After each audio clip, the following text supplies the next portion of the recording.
ዛሬ ደግሞ በዚህ ቪዲዮ ላይ ይዤ የመጣሁላችሁ ልክ ታምኔሉ ላይ እንደተመለከታችሁት ዩቲዩብ ላይ ማድረግ የሚገባን ለዩቲዩብ እድገታችን የሚጠቅመን ነገር ነው ይዤላችሁ የመጣሁት።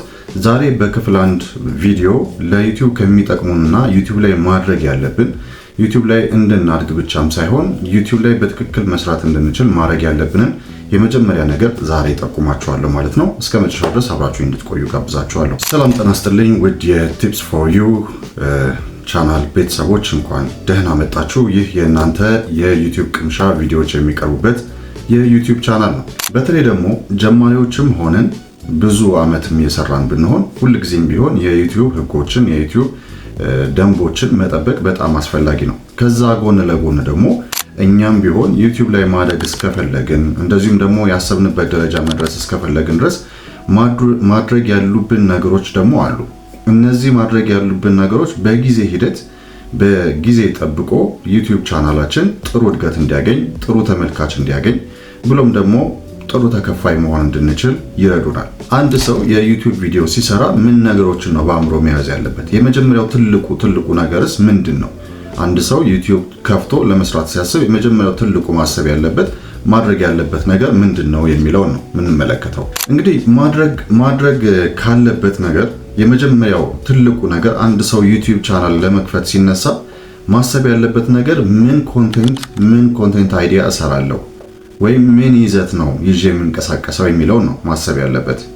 እንደምታውቁት ዩቲዩብ ላይ ገብተን ዝም ብለን ተናግረን የምንወጣው ወይም ዝም ብለን አቅርበን የምንወጣው ነገር አይደለም። ዩቲዩብ ላይ በደንብ ታስቦበት የተዘጋጀ አንድ የራሱ ኮንቴንት አይዲያ ሊኖር ይገባል። ስለዚህ ቻናል ከከፈትን በኋላ ሳይሆን የዩቲዩብ ቻናል ለመክፈት ስናስብ ገና ምን እንደምንሰራ ማሰብ አለብን። ምክንያቱም አንድ ሰው እንደፈለገ ተነስቶ ለምሳሌ ዝም ብሎ የሆነ ነገር አቅርቦ ቢወርድ ያ ያቀረበው ነገር በአንድ ጊዜ ተመልካች ያገኛል ማለት አይደለም። ከሁሉ በላይ ሊታሰብባቸው የሚገቡ ነገሮች አሉ። ስለዚህ እነዚህ ነገሮች ምንድናቸው? አንድ ሰው ኮንቴንት አይዲያ ሲመርጥ ምን ነገሮችን ሊያስብ ይችላል ወይም ምን ነገሮችን ሊያስብ ይገባል፣ ኮንቴንት አይዲያዎቹን በምን አይነት መንገዶች ማግኘት ይገባዋል እና ሌሎችም እዚህ ውስጥ ደግሞ ሊካተቱ የሚገባቸው ነገሮች ነው ዛሬ የማስመለክታችሁ። አንድ ሰው ክሬተር ለመሆን ሲያስብ ማድረግ የሌለበት ነገር ዩቲዩብ ላይ ሁሉንም አይነት ይዘት በአንድ ቻናል ላይ ማካተት አይጠበቅበትም፣ አይገባውም። ምክንያቱም ይሄ ከሆነ የዩቲዩብ አልጎሪዝም የትኛውን ኮንቴንቱን ወይም የትኛውን ይዘቱን መርጦ እየሰራ እንደሆነ ስለማያውቅ ለየትኛው ተመልካች ማድረስ እንዳለበትም ግራ ስለሚጋባ ቪው ሳያገኝ ይቀራል። ያሰበውን ያክልም ቤተሰብ ሳያገኝ ይቀራል ከዩቲዩብ ላይ ማለት ነው። ይሄ ደግሞ ያሰበበት ዓላማ እንዳይደርስ ያግደዋል ማለት ነው። ስለዚህ ከዚህ ይልቅ ወጥ የሆነ ኮንቴንት አይዲያ ሊኖረው ይገባል። በምን ዘርፍ ነው መስራት ያለብኝ ብሎ ሊያስብ ይገባል ማለት ነው። በነገራችን ላይ ይህን በተመለከተ በጣም በቀላሉ ጉግል አድርጋችሁ የዩቲዩብ አይዲያዎችን ማግኘት ትችላላችሁ። ይህን ለማግኘት በቀላሉ ምን ማድረግ እንዳለባችሁ ላሳያችሁ። ጉግል ላይ ከገባችሁ በኋላ ቀጥታ ምን ልታረጉ ትችላላችሁ? እዚህ ጋር ክሮም ላይ ከገባችሁ በኋላ በስልካችሁም ሊሆን ይችላል፣ በኮምፒውተራችሁም ሊሆን ይችላል የምትጠቀሙት። ስለዚህ ጉግል ላይ ከገባችሁ በኋላ አንድ የሆነ ኮንቴንት አይዲያ ከፈለጋችሁ በጣም ቀላል ነው። እዚህ ጋር ቀጥታ ሃይስት ሲፒኤም ዩቲዩብ ኒሽስ ብላችሁ መፈለግ ትችላላችሁ። ከዛ በኋላ እንግዲህ ዩቲዩብ ላይ ዘርዘር ያሉ ምንድን መስራት ብትችሉ ነው ወይም ደግሞ ምን ብትሰሩ የበለጠ ያዋጣችኋል፣ ምን ነገር ላይ ትኩረት ብታደርጉ የበለጠ ጥሩ ተመልካች፣ ጥሩ ሰብስክራይበርስ ታገኛላችሁ፣ ብሎም ደግሞ ሌሎች ከዚህ የበለጡ ደረጃ ላይ መድረስ ትችላላችሁ የሚለው ጉግል ላይ የምታገኟቸው ነገሮች ይጠቁማቸዋል ማለት ነው። ለምሳሌ እዚህ ጋር ገብታችሁ ክሮም ላይ ገብቼ ሃይስት ዩቲዩብ ሲፒኤም ኒችስ ብዬ ወይም ኒችስ ብዬ ሰርች አረኩኝ። እዚህ ጋር ምን ይላል? ቶፕ ሃይስት ሲፒኤም ኒችስ 2026 ዴታ ይላል። ስለዚህ በዚህ በ2026 ላይ ምን ነገሮችን መስራት ያዋጣል? እርግጥ ነው 2026 2025 ወይ ምናምን እንደዚህ በዓመተ ምህረት የግድ ሊከፋፈል አይችልም። ሆኖም ግን አንዳንድ ጊዜ ደግሞ ከጊዜ ወደ ጊዜ ከዓመት ወደ ዓመት ደግሞ የተለያዩ አፕዴት የተደረጉ ነገሮችን ማቅረብ የተሻለ ነው። ለምሳሌ አንድ ሰው በ2000 ዓመተ ምህረት ላይ የሚያቀርበውን ወይም ደግሞ ያቀርብ የነበረውን የዩቲዩብ ኒሽ ዛሬ 2026 ላይ ላያቀርበው ይችላል። ለምሳሌ ዛሬ ብዙ የተለያዩ በጣም እድገቶች አሉ፣ ብዙ የቴክኖሎጂ ውጤቶች አሉ። ስለዚህ እነዛን የቴክኖሎጂ ውጤቶች 2000 ዓመተ ምህረት ላይ ላያገኛቸው ይችላል። ስለዚህ ስለነዚህ ሊያስብ አይችልም። ስለዚህ ዛሬ ደግሞ ከፍ ሲል ስለ ኤአይ ስለ ሌሎችም የቴክኖሎጂ ውጤቶች ደግሞ እንደዚሁም እየሰራባቸውና እየተገበረ እነዚህ ቱቶሪያሎችም ሊያቀርብ ይችላል፣ እነዚህ መረጃዎች ሊያቀርብ ይችላል። ስለዚህ ከአመት ወደ አመት አንዳንድ የተሻሻሉ ነገሮች ይኖራሉ። አንድ ሰው ግን እርግጥ ነው መረጃ ብቻ አይደለም መስጠት ያለበት ወይም ደግሞ የዩቲዩብ ቱቶሪያል ብቻ ማቅረብ አለበት ማለት አይደለም። ወይም ደግሞ የዩቲዩብ ላይ ከቀረበ አንድ ሰው የግድ የሆነ መረጃ ሰጪ ብቻ መሆን ወይም ደግሞ ቱቶሪያል ዘርፍ ወይም ኤጁኬሽናል ዘርፍ ላይ ብቻ መሰማራት አለበት ማለት አይደለም። የሚያቀርባቸው ምንም አይነት ኮንቴንቶች ይሆናሉ። እነዛ ኮንቴንቶች ግን ትክክለኛና በጊዜው የሚመጥኑ ቢሆኑ በጣም የተሻለ ነው። ስለዚህ እናንተም ኮንቴንት አይዲያ ከፈለጋችሁ ቀጥታ ገብታችሁ እነዚህን ነገሮች ሰርች ማድረግ ትችላላችሁ። ሌላው ግን እዚህ ጋር አንድ ወሳኝ የሆነ ነገር ልነግራችሁ እፈልጋለሁ። ምክንያቱም አንድ ሰው እዚህ ላይ ጉግል ላይ ሰርች አድርጎ አንድ ነገር ስላገኘ ብቻ ያንን ማቅረብ አለበት ማለት አይደለም። መጀመሪያ ነገር ስለ ኮንቴንት አይዲያ ወይም ደግሞ አንድን ኮንቴንት ይዛችሁ ዩቲዩብ ላይ ስለማቅረብ ስታስቡ የእናንተ ኢንተረስት ምንድን ነው፣ የእኔ ኢንተረስት ምንድን ነው ብላችሁ ሁላችሁም ልታስቡ ይገባል። ለምሳሌ አንድ ሰው ኢንተረስትድ ያልሆነበትን ወይም ደግሞ ይህን ያህል ፍላጎት ያላሳየበትን ነገር ጥሩ እይታ ያስገኛል ወይም ደግሞ ጥሩ ፕሮፊታብል ወይም ደግሞ በጣም ፕሮፊታብል ነው ነገ ትልቅ ደረጃ ያደርሰዋል ስለተባለ ብቻ የሚሰራው ወይም ደግሞ የሚጀምረው ነገር ከሆነ የሆነ ሰዓት ላይ ተስፋ ሊያስቆርጠው ይችላል። ምክንያቱም ከራሱ የመነጨ ነገር ስላልሆነ ማለት ነው። ስለዚህ አንድ ሰው በጣም ራሱ ያልፈለገውን ወይም ደግሞ ያላሰበውን ነገር ከአንድ ሳይት ላይ ስላገኘ ብቻ ከሚያቀርብ ይልቅ ራሱ ውስጡ ያለውን ነገር ለማውጣት ጥረት ቢያደርግ ጥሩ ነው። ለምሳሌ እኔ ምን ችሎታ አለኝ? ምን ነገሮችን ለሰዎች ማስተላለፍ እፈልጋለሁ? ምን ነገሮች አሉኝ የማስተላልፋቸው? ምን ነገሮች አሉኝ? በየትኛው ዘርፍ በሄድ ሊሳካልኝ ይችላል? እኔ ውስጥ ያለው ነገር ፍላጎት ምንድነው ብሎ ማሰቡ በጣም የተሻለ ይሆናል። ስለዚህ ብዙ አይነት ኮንቴንት ዛሬ የምናየው ከዚህ አንጻር ነው እንጂ እንደዛ ባይሆን ኖሮ ሁሉም ሰው አንድ አይነት ነገሮችን ሊያቀርብ ይችል ነበር። ለምሳሌ ሁሉም ሰው ወይ ትምህርት ዘርፍ ላይ ሊሰማራ ይችላል፣ ወይም ደግሞ ሁሉም ሰው ኮሜዲ ዘርፍ ላይ ሊሰማራ ይችላል፣ ወይም ደግሞ ሁሉም ሰው አንድ አይነት ሌላም አይነት ኮንቴንት ላይ ብቻ ሊያተኩር ይችል ነበር። ሆኖም ግን ሁላችንም ውስጣችን ያለው የተለያየ ነገር ስለሆነ ፍላጎታችንም እንደየማንነታችን የተለያየ ስለሚሆን ብዙ አይነት ነገሮች በዓለም ዙሪያ ባሉ ዩቲዩብ ኮንቴንት ክሬተሮች ላይ ይስተዋላሉ። እነዛንም ሲያቀርቡ እንመለከታለን። በሀገራችንም ይሁን በዓለም ላይ ያሉ ኮንቴንት ክሬተሮች የሚፈልጓቸው ማቅረብ የሚፈልጓቸው ወይም ደግሞ ውስጣቸው ያሉትን ነገሮች የሚመኟቸውን ነገሮች ለሰዎች ለማስተላለፍ ይፈልጋሉ። ለምሳሌ እኔም ብትጠይቁኝ እኔ ቱቶሪያል ነገሮች የበለጠ ደስ ይሉኛል በጣም። እንደዚሁም ደግሞ እኔም አውቂያቸው ለሰዎች ማስተላለፍ የሚፈልገው እንደዚህ አይነት ነገሮች ነው። ለምሳሌ እኔን ኮሜዲ ነገሮች አቅርብ ብትሉኝ ወይ ደግሞ ሌሎች አይነት የቪዲዮ አይነቶች አቅርብ ብትሉኝ ብዙ የሚሳካልኝ ሰው አልሆንም፣ ምክንያቱም ፍላጎቱም ስለሌለኝ። ስለዚህ ሁላችንም ቢሆን ብንጠየቅ ውስጣችን ያለው ነገር የተለያየ ነገር ሊሆን ይችላል። ስለዚህ ልክ በዚህ አይነት መልክ ነው አንድ ሰው ማቅረብ ያለበት። ማንኛውንም ነገር ሲመርጥ የራሱን ውስጡ ያለውን ነገርም ለማውጣት ጥረት ማድረጉ በጣም አስፈላጊ ነው። ሌላው ግን አንድ ትኩረት ልንሰጠው የሚገባው ነገር ደግሞ አለ። ይሄ ደግሞ እርግጥ ነው ውስጣችን ያለውን ነገር እናወጣለን። ሌላው ትልቁ ሊታሰብበት የሚገባው ነገር ደግሞ ሰዎች የሚፈልጉትስ ኮንቴንት ምን አይነት ነው? እሱንም ማሰብ ይገባዋል። ሰዎች የሚፈልጉት ነገር ምናልባት እኛ ያሰብነው ነገር ላይሆን ይችላል። እንደዛ ቢሆን ኖሮ ሁሉም ሰው እኛ የምንፈልገውን ነገር የሚፈልግ ቢሆን ኖሮ የሁላችንም ቪው በጣም ጥሩ ይሆን ነበር፣ የሁላችንም ሰብስክራይበርስ ብዙ ይሆን ነበር፣ ሁላችንም ትልቅ ቦታ ላይ እንደርስ ነበር። ግን አይደለም። ለምሳሌ እኔ ቱቶሪያሎችን አቀርባለሁ። ቱቶሪያሎችን ሳቀርብ ሁሉም ሰው ቱቶሪያልን ያይልኛል ብዬ ላስብ አልችልም። ምክንያቱም ሁሉም ሰው ቱቶሪያል ላይመቸው ይችላል፣ ወይም ደግሞ እንደ ቁም ነገር ያሉ እነዚህ አይነት ትምህርታዊ ነገሮችን ፍላጎቱ እዛ ላይ ላይሆን ይችላል። ስለዚህ የሚመለከታቸው ከዚህ ይልቅ ዘና የሚያደርጉት ወይም ደግሞ እንደዚህ የኮሜዲ ነገሮች ሊሆኑ ይችላሉ፣ ወይም ደግሞ ምግብ ነክ ነገሮች ሊሆኑ ይችላሉ፣ ወይም ደግሞ ከፊልም ጋር የተያዙ ነገሮች አሊያም ከምግብ ጋር የተያዙ ወይም ሌሎችም የሚመርጣቸው ማየት የሚፈልጋቸው ነገሮች ይኖራሉ። የዩቲዩብ ዋናው ትልቁ ዓላማ ሰዎች በተቻለ መጠን የሚወዱት ነገር ላይ ትኩረት አድርገው ረዘም ላለ ሰዓት ዩቲዩብ ቪዲዮዎችን ሲመለከቱ እንዲያሳልፉ ነው። ረጅም ሰዓታቸውን የዩቲዩብ ቪዲዮ በመመልከት እንዲያሳልፉ ስለሚፈልግ የተለያዩ አይነት የሚፈልጉትን ነገሮች ያመጣላቸዋል ማለት ነው። ለምሳሌ እናንተ ብዙ ጊዜ የምትመለከቱት የኳስ ነገሮችን ከሆነ ለምሳሌ የተለያዩ አይነት የኳስ ሃይላይቶችን ከሆነ የምትመለከቱት ብዙ ጊዜ ዩቲዩብ ላይ መጀመሪያ ስትከፍቱ ፔጃችሁ ላይ ወይም ሆም ፔጃችሁ ላይ የሚያመጣላችሁ የምትፈልጉትን አይነት ነገር ነው። አንዳንድ ጊዜ አልፎ አልፎ ደግሞ ሌሎችም የማትፈልጓቸው ወይም የማትመርጧቸው የኮንቴንት አይነቶችን ቢሆኑ ቫይራል የወጡ ሲሆኑ ግን አንዳንድ ጊዜ ለእናንተ ሰጀስት ያደርግላችኋል። ስለዚህ የዩቲዩብ ዓላማ ይሄና ይሄ ብቻ ነው። ስለዚህ እኛም የምንሰራው ነገር ላይ በጣም ትኩረት መስጠት ያለብን ለዚህ ነው ማለት ነው። አንደኛ እኛ የምንፈልገው ነገር ምን እንደሆነ ማወቃችን፣ ሌላው ደግሞ ተመልካቾቻችን ምን ብናሳያቸው ምን ብንሰጣቸው የተሻለ ይሆናል፣ ተመልካች ምንድነው የሚፈልገው ብሎ ማሰብም ደግሞ ሌላው ከዚህ ጋር አያይዘን ልንሰራው የሚገባ ነገር ነው። ሌላው ነገር ቅድም እንዳነሳውላችሁ ደግሞ ለሰዎች ይሄንን ያለንን ነገር ስናስተላልፍስ እንዴት ነው ማስተላለፍ ያለብን? ለምሳሌ እንዳልኳችሁ ሰዎች ብዙ ጊዜ ቁም ነገር ከመመልከት ይልቅ በጣም ዘና የሚያደርጋቸው የሚያስቃቸው ነገር በማየት ማሳለፍ ሊመርጡ ይችላሉ። ሆኖም ግን የምናሳያቸውን ቁም ነገር ግን ለዛ ባለው መንገድ ሰዎች ሳይሰለቻቸው ቪዲዮቻችንን ሙሉን እንዲመለከቱ ሊያደርጋቸው የሚችል አያያዝ ይዘን የምናቀርብላቸው ከሆነ ግን የእኛንም ቪዲዮ ሊመለከቱ ይችላሉ። አንድ ጊዜም ብቻ አይደለም፣ በተደጋጋሚ ከዚህ በኋላም ለመመልከት ሊመርጡ ይችላሉ። ስለዚህ እኛ ለሰዎች የምናስተላልፍበትን መንገድ ሌላው ትኩረት ልንሰጠው ይገባል። ሌላው ትኩረት የምንሰጠው ነገር ነው ማለት ነው። ስለዚህ እዚህ ላይ በጣም ማሰብ ይኖርብናል ማለት ነው።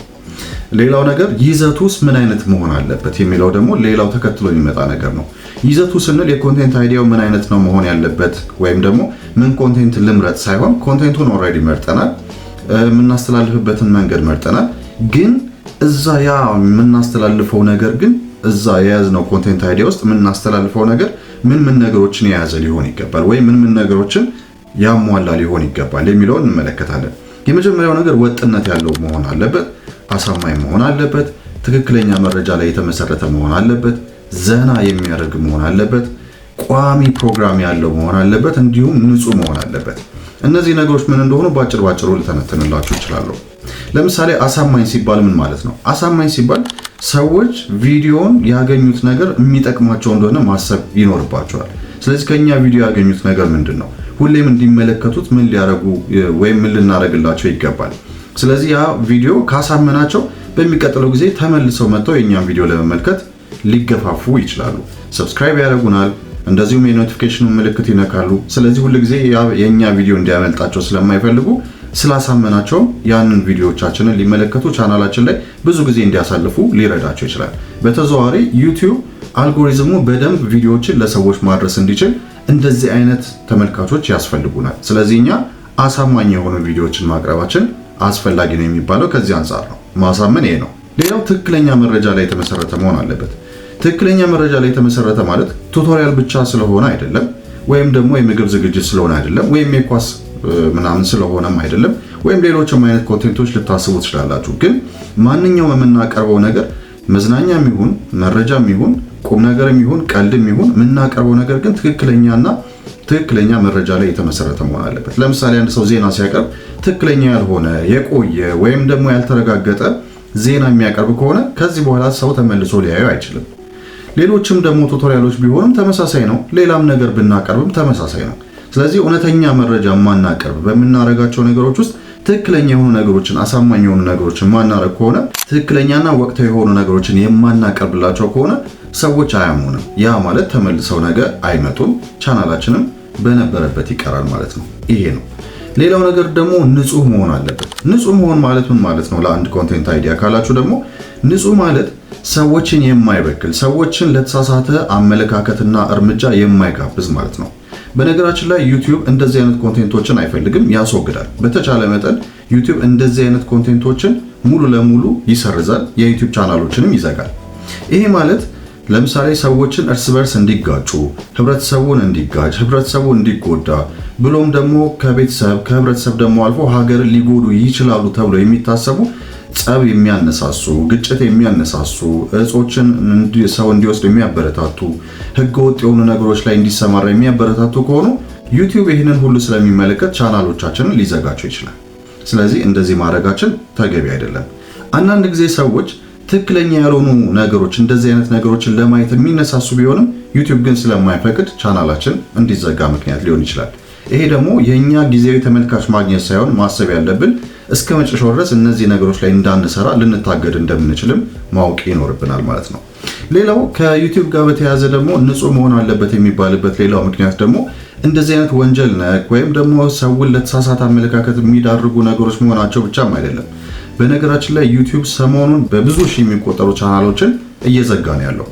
ይህንን እየዘጋ ያለበት ምክንያት ደግሞ ብዙዎቹ የራሳቸው የሆነ ኦሪጂናል ወይም አውቴንቲክ የሆነ ኮንቴንት አይዲያዎችን እየሰጡት ቪዲዮዎችን እየሰጡት ስላልሆነ ነው። ይሄ ማለት ነው አብዛኞቹ ቻናሎች የተዘጉት ቻናሎች ዞር ብላችሁ ብትመለከቷቸው ወይ የሚሰሩት ነገር ሙሉ ለሙሉ ኤአይ ላይ ብቻ ትኩረት ያደረገ፣ ያ ማለት ድምጻቸው የራሳቸው ያልሆነ፣ ተምኔላቸው የራሳቸው ያልሆነ፣ የሚጠቀሙት ቪዲዮ የሚሆን ኢሜጅ የራሳቸው ያልሆነ፣ ማንኛውም እዛ ላይ የምታዩት ነገር የራሳቸው ያልሆነ ነው። ወይም ደግሞ በሌላ መንገድ ደግሞ ስትመለከቱት ኤአይን ተውትና ደግሞ ሪዩዝ የሆኑ ኮንቴንቶችን መጠቀም፣ ያ ማለት ተደጋጋሚ የሰዎችን ቪዲዮ እያመጡ የራሳቸው ላይ መጫን እና እነዚህን መጠቀም፣ ሪፒቲቲቭ የሆኑ ኮንቴንቶችን፣ ያ ማለት ደግሞ በጣም ተደጋጋሚ የራሳቸውን ቪዲዮ ደጋግሞ በመልቀቅ እንደዚህ የመሰሉ ዩቲዩብ የማይፈልጋቸውና ከደንቡና መመሪያው ጋር አብረው የማይሄዱ ኮንቴንቶችን መልቀቅ ለዩቲዩብ አሳማኝ ስለማይሆን ቻናሎችን ይዘጋል። በነገራችን ላይ ዩቲዩብ የሚፈልገው በጣም ጥቂት የሆኑ ቻናሎች ትክክለኛ አውቴንቲክ የሆነ የራሳቸውን የሆነ ተሰጥኦ ተጠቅመው ቻናሎች ላይ የሚሰሩ ብቻ ኮንቴንት ክሬተሮችን ነው የሚፈልገው። በዚህ ምክንያት ብዙ ቻናሎችን ይዘጋል ማለት ነው። ይሄ ነው። ስለዚህ ንጹህ መሆን አለበት ማለት ይሄ ነው። ሌላው ዘና የሚያደርግ መሆንም አለበት። ዘና የሚያደርግ ማለት የግድ ቀልድ መሆን አለበት ማለት አይደለም። የግድ የሆነ አንድ አይነት ነገር መሆን አለበት ማለት አይደለም። ቱቶሪያል ሊሆን ይችላል፣ ቁም ነገሮች፣ ከዚህም የበለጡ ቁም ነገሮች ሊሆን ይችላሉ፣ ዜናም ሊሆን ይችላል። ግን ለሰዎች ስናቀርብ ዘና በሚያደርጋቸው ወይም ደግሞ ሳይታወቃቸው ሙሉም ቪዲዮ እንዲመለከቱ የሚያደርጋቸው መሆን አለበት። በዚህ መንገድ ሰዎች እንደገና እኛን ሁልጊዜ እንዲመርጡን ልናረጋቸው እንችላለን ማለት ነው። ሌላው ነገር ደግሞ ቋሚና ወጥ የሆነ ማለት ማንኛውም ከዛ ከላይ የጠቀስናቸው ነገሮች እንዳሉ ሆኖ ሌላው ደግሞ ወጥ የሆነ ካልሆነ ፕሮግራሙ ወጥ የሆነ ካልሆነ ምንም ጥቅም የለውም። ሌላው ነገር ደግሞ ሁል ጊዜ ኮንቴንቶቹ የተቀያየሩ፣ ለምሳሌ ዛሬ ቱቶሪያል፣ ነገ ስለ የሆነ ነገር፣ ከነገ ወዲያ ስለ ጌሚንግ፣ ከዛ በኋላ ደግሞ ሌላ የምናቀርብ ከሆነ አልጎሪዝሙ በጣም ግራ ስለሚጋባ ቻናላችን እዛው ባለበት እንዲቀር ያደርጋል። ሌላው ነገር ደግሞ ፕሮግራማችንም ወጥነት ያለው ሊሆን ይገባል። አንድ ሰው በሳምንት ውስጥ 2 ቪዲዮ ሊለቅ ይችላል፣ ወይም 3 ቪዲዮ ለቀቀ ተመችቶት፣ በሚቀጥለው ሳምንት ደግሞ ሳይመቸው ይቀራል። ከዛ በሶስተኛው ሳምንት ደግሞ ትዝ ሲለው በሳምንት አንድ ጊዜ የሆነ አንድ ቪዲዮ ይለቃል። እንደዚህ ከሆነ ቻናሉ አያድግም። ስለዚህ ባስለመደው ሰዓት ባስለመደው ቀን ቪዲዮዎችን ለመልቀቅ ጥረት ማድረግ አለበት። ስለዚህ ይሄን ማድረጉ በጣም አስፈላጊ ነው። አለበለዚያ የዩቲዩብ አልጎሪዝም አሁንም ግራ ይጋባል ማለት ነው። እንግዲህ እነዚህ ሁሉ ነገሮች ሲደማመሩ የዩቲዩብ ቻናላችን እድገት እንዲያደርግ ያደርጋል። ሌላው ነገር ደግሞ የዩቲዩብ አልጎሪዝሙ እኛን እንዲደግፈን ያደርጋል። ተመልካቾች ይደሰቱብናል። ሁል ጊዜ የኛ ቻናል ከቻናሎች መካከልም ተመራጭ እንዲሆን ያደርጋል ማለት ነው። ስለዚህ የዩቲዩብ ዓላማ ሰዎች ዘና ብለው የረዘም ላለ ሰዓት ዩቲዩብ ቪዲዮዎችን እንዲመለከቱ ከሆነ የኛ ቻናል የኛ የምናቀርበው ቪዲዮም ከዚህ ውስጥ ከገባ እኛም ብዙ ተመልካች እናገኛለን፣ ብዙ ሰብስክራይበርስ እናገኛለን፣ የፈለግነው ቦታ ላይ ለመድረስ እንችላለን። ሆኖም ግን የኮንቴንት አይዲያ ጉዳይ ብቻ አይደለም ሊያሳስበን የሚገባው። ሌላ ምንድነው ሊያሳስበን የሚገባው? እሱን ደግሞ በቀጣዮቹ ክፍል ላይ ይዤላችሁ የሚቀርብ ይሆናል። ይህን ቪዲዮ በጣም እንደምትወዱት እንደሚጠቅማችሁ ተስፋ አደርጋለሁ። በተለይ ሁልጊዜም እንደምለው ጀማሪዎች ከሆናችሁ ለእናንተ በጣም ጠቃሚ ነው። ስለዚህ ባላችሁበት እንድትገፉ የበለጠ ደግሞ የተሻሻሉ ነገሮችን ለመስራት እንድትገፋፉ እንደሚያደርጋችሁ ተስፋ አደርጋለሁ። ስለዚህ አሁንም ቢሆን የምትሰጡኝን ኮመንት እቀበላለሁ፣ ምላሽ እሰጣለሁ። እያበረታታችሁ ይላላችሁ ለሁላችሁም ከልብ አድርጌ ምስጋና ማቅረብ እፈልጋለሁ። በሚቀጥለው ደግሞ በቀጣዩና ለዩቲዩብ ጠቃሚ ከሆኑ ሁለተኛው ነገር ደግሞ ይዤላችሁ እቀርባለሁ። እንግዲህ ይህ የቲፕስ ፎር ዩ ለእናንተ የዩቲዩብ ቪዲዮዎች ቅምሻ የሆኑ ቪዲዮዎችን የማቀርብበት ቻናል ነው። በሚቀጥለው ተመልሰን እንገናኛለን። ለቻናሉ አዲስ ከሆናችሁ ሰብስክራይብ አድርጉ። የደውሏን ምልክት ከተጫናችሁ መልእክት ሁልጊዜም በአዳዲስ ቪዲዮዎች ሲለቀቁ ይደርሳችኋል ማለት ነው። እኔ ፋሲል ነበርኩ። በሚቀጥለው እስክንገናኝ ሰላም።